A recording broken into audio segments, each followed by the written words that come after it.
The 10 Best Movies of 2022. Whereas 2021 was largely marked by its proximity to the start of the COVID-19 pandemic, when global lockdowns and cinema closures forced moviegoers to adopt new viewing habits, 2022 appeared to be the return to business as usual, which in itself is a constantly evolving concept. But the last 12 months have delivered all the benchmarks people have come to expect from a single year of film: massive blockbusters, Hello, Maverick, jaw-dropping flops, Sorry, Lightyear, unexpected hits, Sonic the Hedgehog 2, and a save of superheroes.It, all added up to a really solid year of entertainment, with fantastic movies shot in countless genres. Horror is at an all-time high, and coming from practically every corner of the world. Below are Wired's picks for the best movies from 2022. Glass Onion, a Knives Out mystery. Occasionally a movie comes along where it seems like the cast and crew are having as much fun making the movie as you are watching it. That would be Glass Onion. More specifically, Daniel Craig seems to be soaking up every second. From the experience of Detective Benoit Blanc, possibly to do with the fact that he's glued a hand to James Bond's martini glass for the last 15 years. Rian Johnson is back in the director's chair with a screenplay he has written for the second part of this surprising franchise. The action has shifted to Greece, a private island owned by cheeky tech billionaire Miles Braun, Edward Norton, who looks just like a game. A murder mystery is on the official itinerary but is cut short by one that takes place in real life. Once again, everyone is a suspect. Once again, it's up to Benoit to find out who did it. Once again, it's great. The Banshees of Inisherin. In Bruges, fans just had to hear that Oscar-winning screenwriter-director Martin McDonagh, 3 billboards outside Ebbing, Missouri, would be collaborating again with Colin Farrell and Brendan Gleeson in The Banshees of Inisherin to begin the lineup. The film is set in 1923 as the Irish Civil War comes to an end and a new battle is about to begin.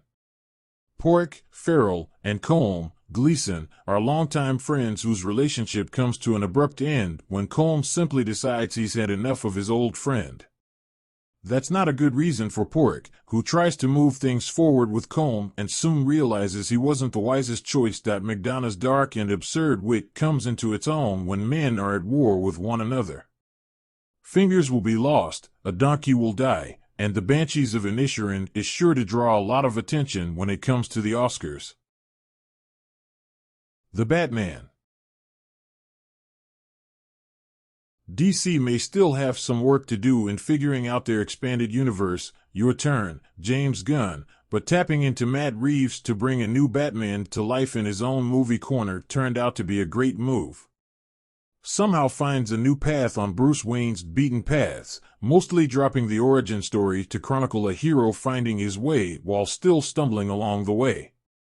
Has less to do, is haunted by his past, but finds out what he needs to do in the future.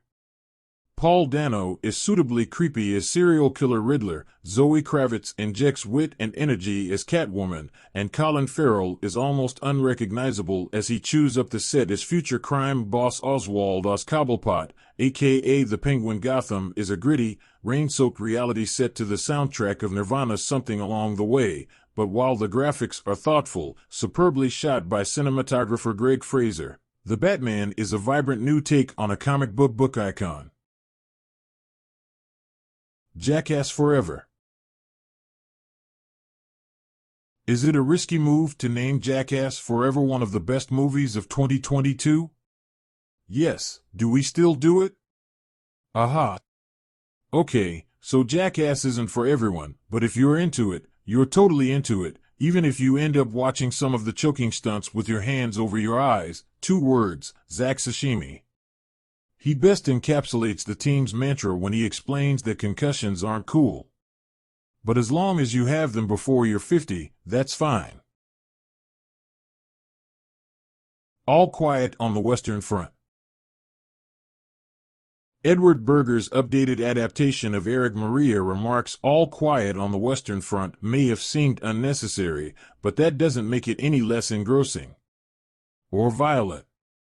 Really, really violent. While it's set during World War I, its lessons about the horrors and futility of war couldn't be more timely or needed. Felix Kammerer offers an impressive performance as Paul Baumer, a young soldier whose excitement about fighting for his country quickly turns to anxiety, exhaustion, and disillusionment. Perhaps most impressive is cinematographer James Friend's jaw-dropping camera work, which puts you right in the trenches. It's not an easy watch, but it's never felt more necessary. Nope. Jordan Peele's Nope hasn't garnered as much attention as Get Out or Us, but it may be the director's highest-grossing film. Daniel Kaluuya and Keke Palmer star as O.J. and M. Haywood, brothers who, along with their father Otis, Keith David, provide and train horses for film and television productions.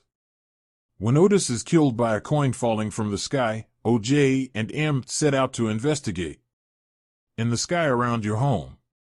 But it doesn't even get funny. Once again, Peele deftly weaves his distinctive sense of fun into the script, and Kaluuya and Palmer make those words sing. Bones and all. Just as Swiss Army Man became known as Daniel Radcliffe's fart corpse film, Bones and All is often explained with the same fragmentary sentence, Timothée Chalamet's cannibal film. Hey, that's right. Chalamet teams up again with Call Me By Your Name director Luca Guadagnino for this adaptation of Camille D'Angelo's 2015 coming-of-age novel, which happens to be about two fine young cannibals. Happening. Audrey Diwan's shocking abortion drama may be a French film set in 1963, but it couldn't have come at a more opportune time for American audiences. And Anna Maria Bartolomei is a university student whose future seems uncertain until she finds out she's pregnant. So and must make a heartbreaking decision, accept motherhood, barely out of infancy, or seek an abortion, a then illegal operation that could result in jail. Alongside the abortion debate, Happening focuses on the pain of even having to make that choice and the life-threatening dangers women face when forced to make those choices in the shadows. Guillermo del Toro's Pinocchio. If two Pinocchio movies come out a year after a lot, that's because it is. So if you choose one, go for Guillermo del Toro's beautiful and rather dark animated stop-motion version. As you might expect, this isn't Disney's version of a wooden boy's dream of becoming a real boy. Instead, it's a not-so-veiled statement on fascism set in 1930s Italy. Even Mussolini stops by. It's also a very sad and stark reminder that life is short, so cherish it and those around you while you can. See? Not Disney.